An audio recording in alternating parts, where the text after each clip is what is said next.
फेरि दौजी गराएको छ उहाँ गरेर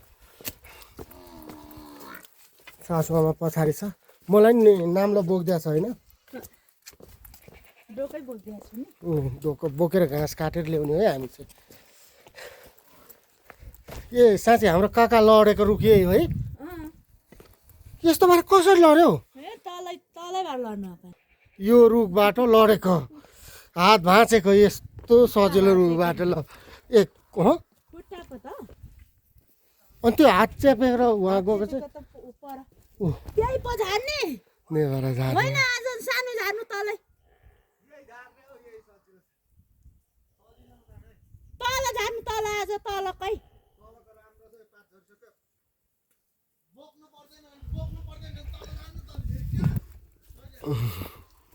यस्तै रमाइलो छ यो चाहिँ मेरो पहिलाको ससुराली घर हो यहीँबाट बिहा गरेको हामीले बाबा डोको बुन्दैछ को तिमी के बुनेको म त बाबा रहेछ नमस्ते के बुनेको तिमीलाई मेरो नयाँ भ्लगमा स्वागत छ धन्यवाद भन न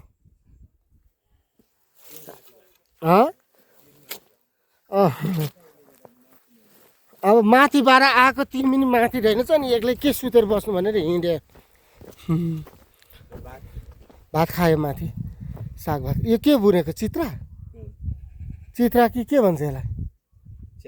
च्याप्ला यो के गर्ने ए यस्तो पाखामा खतरा रहेछ यार अनि बाबा के गरिरहेछ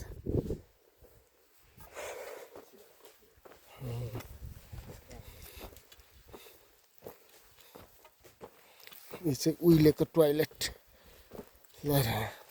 बारी यो चाहिँ देउता थान्छ कि यहाँ चाहिँ त्यही